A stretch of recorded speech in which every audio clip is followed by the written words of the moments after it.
Jadi salat sunat yang akan saya bahaskan yaitu salat sunat yang tidak disyariatkan berjamaah, adapun salat sunat munfarid. Terlebih dahulu kita harus mengetahui apa pengertian daripada salat sunat munfarid.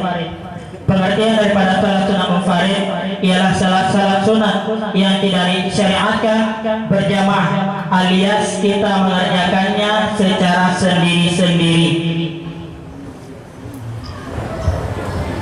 Jadi salat sunat munfarid ini cukup banyak. Saya akan membahaskan satu persatu.